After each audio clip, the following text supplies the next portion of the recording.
Hi guys, it's Cisa and welcome back to another video. Today we're gonna do a spoiler-free and then spoiler review of the Kingdom of the Wicked series. So we'll cover two books, Kingdom of the Wicked and then Kingdom of the Cursed. Here in this channel I do book recommendations and reviews. I publish bookish content every Thursday and Sunday for you to enjoy. If you want to stay tuned, subscribe to the channel, and if you end up loving this video, give it a thumbs up. Okay, so I'm gonna start with the spoiler-free section, and throughout the video, before I start with the spoiler section, I will warn you, so no! First, what is to be known about this series?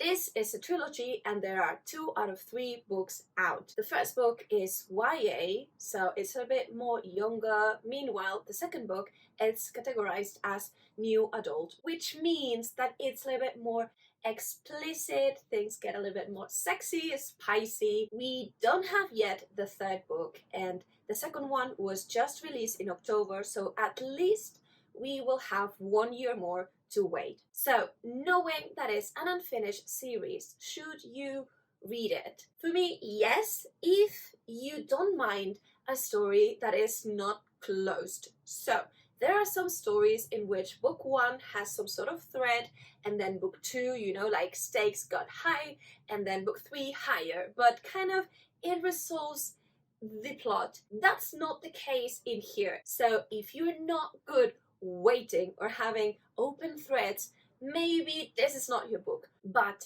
read it if you don't mind to have this open thread of a story and you enjoy stories with a little bit of a paranormal setting and definitely a story between witches and demons. Also, in this case, the audiobook, it's amazing. The narrator honestly does an amazing job. So if you are not sure on whether read it on physical or read it in audio, give the audiobook a try. I promise you, you won't regret it. And I ended up rating all of the series with a 4.5 stars.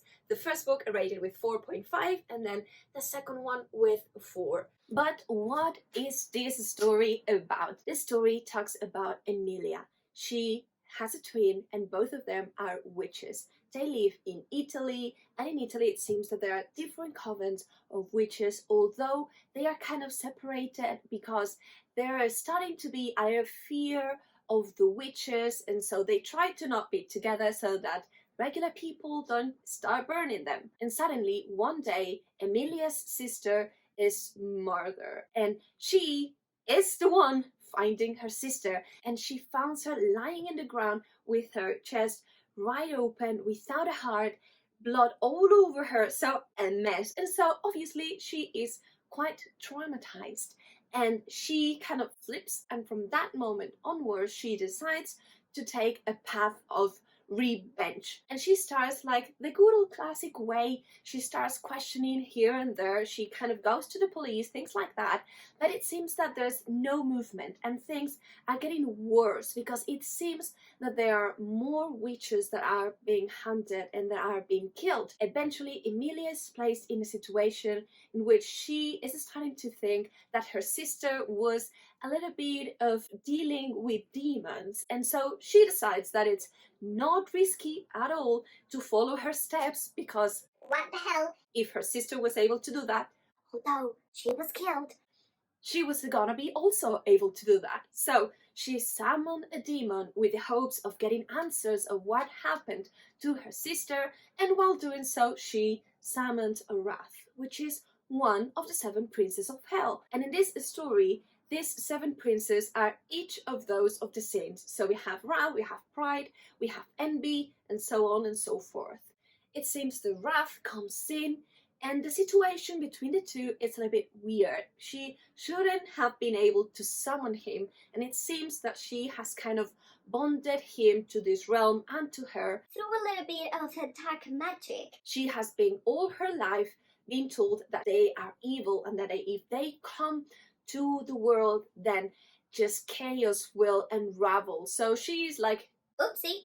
But either way, she keeps investigating her sister's murder. And so the story unfolds from there. Book one, it's a lot more on the presentation of the different characters. We get a lot of moments with Emilia, with her grief, and how she is turning a little bit into this very vengative person, although not really. She is very driven on how to provide peace to the memory of her sister and with her love, and that's kind of her North Star, how she can discover what happened to her, and she is gonna do whatever it takes to figure it out. Meanwhile, book two, it's a little bit more on the relationship between Emilia and Roth. The setting for me was more compelling in book two because for whatever happens in book one, we start book two with Emilia in hell, and she faces the 7 rings of hell and the 7 houses, and it's like so entertaining to see how the author described House Wrath, House Pride, House Envy. You know, it was really interesting and compelling to me. But the plot itself, it's way more focused on the dynamics of Emilia and Wrath. Like, I'd say that 80% of the book, it's just them, and I think that's the part of the new adult. And then maybe like the last 20% of the book, suddenly things happen. Things happen very fast, not necessarily in a very satisfying way, I think, and it ends again with a cliffhanger. Did I like this books? I did. I actually was planning only to read the first one, but when I finished it, I was like, okay, I need to change books. And I really wanted to continue with the story. And again, the narrator was so great that I just let myself go. And I cannot deny it was fun. And I really think that if you like what you've heard so far, you will enjoy this book. Trigger warning though, in the second book, there's a specific chapter in which there's a little bit of manipulation, abuse, so take that into consideration. It's not super grave under my point of view, but it's obviously not cool. Just have that in mind. Also, you will need to skip the fact that Wrath has like hundreds of even thousands of years and Emilia is like 20 years. And that's maybe a little bit weird, but if you go and move ahead from that, which is very classic in young adult, and you can skip that mentally, as I did, you'll be fine. And there are 4 things that I really need to say about this series. The first one, this series really made me hungry, especially the first book. It seems that Kerri Maniscalco has a restaurant, or her family has a restaurant, and it tells Emilia's family have this restaurant and she enjoys cooking. And so in the first book we spend quite a fair amount of time discussing about pesto, olive oil, salads, different types of pasta. I really ate much more Italian due to that. Second, I have a severe problem picturing this sexy, enticing princess of hell when I saw Full Metal Alchemist, because in this book we go through the different sins, right? We have wrath, we have pride, we have envy, and for me, every time that I tried to picture them, I was picturing the image of the series of Full Metal Alchemist. So when I was picturing Wrath, this sexy prince demon, I was really imagining this man with mustache that is really evil. Same with Pride. For me was this kid, then an eye. So I know this is not a problem that everyone will have, and it 100% speaks of how limited it's my imagination, but really, that is a shame. They're not as sexy as they might be. Third, Wrath really needs to learn more words. I have the sense that he spent a lot of the time, especially in book 2, saying, Emilia, Emilia. Honestly, that was all that he said. She was like, but Wrath, are you able to do this? And he said, Emilia. Then she touched his face and he said, Emilia. Emilia everywhere. Really, I don't think that he managed to combine 200 words if you discount the Emilia word. So he really needs to learn how to speak more. And fourth, I did not love as much Emilia as I could. She is in this path to discover who is the mother of her sister, and she is kind of in a detective mindset.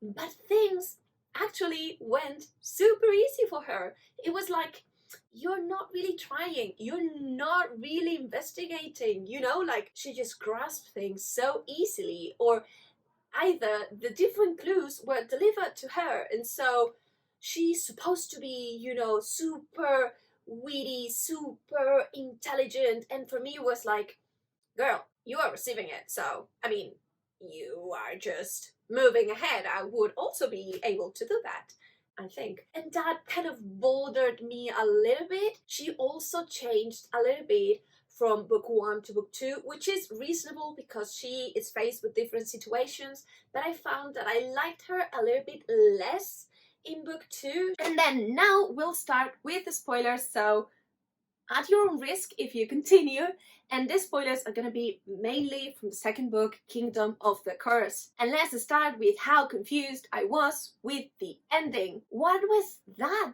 Like, Emilia suddenly decides out of nowhere that she might be La Prima and the ultimate witch. Why? I don't know. And then, what's that? That her sister is alive. I really don't buy that. I really didn't like that. She has spent full book one, obsessing about her sister. And it's true that book 2, she kind of forgot a little bit of her sister, and she was more enraged, and she was like, I'm one with wrath, and wrath is my sin, and things like that, because she is now more powerful. But in all truth, she was also a lot of with a wrath. But what is that? That her sister is alive, and that she has been the one delivering clues to her, and that she wants her to meet together. Obviously in book 3. No. No. I felt a little bit like I was, played with. Emilia does too, and it seems that she got the proper reaction, and she was also pissed, especially with her sister, which I am too. But honestly, and then let's talk on how witty and wrathful Emilia was in this book, because for me, she wasn't really, like, she still was kind of nice in a way, like wrathful things that she did. She just got into House Wrath, and then next day she went to House Envy. Then she made a deal with the crown, although she was told not to do it. And that was all. The rest of the stuff that she did, it was completely normal. And what was that about she being prepared to this Feast of the Wolf, and then the Feast of the Wolves arrived, and I was so confused with the things and the revelations that she was having. What was the idea of the author here? And then, what was that end of she finally accepting to bed wrath? So, dear author, you've been spending this whole book, heating up the situations between Emilia and Wrath, up till the point in which Wrath could not say Emilia more. And now, when she finally is like, Wrath, then there's like, and we'll go to bed together. End of the book. Okay, I really think that either she wanted to make a longer book, and then she finally decided to keep it shorter, and they just like, and this and that, there you go. Or I don't know, maybe I missed something. You let me know, please. And that was it for today. I really hope you liked the video. If you did, give it a thumbs up. If you want to see more videos like this one, subscribe to the channel, and let me know down below, have you read any of these books? Are you interested? What were your thoughts, spoiler-free or spoilery? Just let me know. I will be delighted to see it. And I really hope to see you soon in another video. Bye!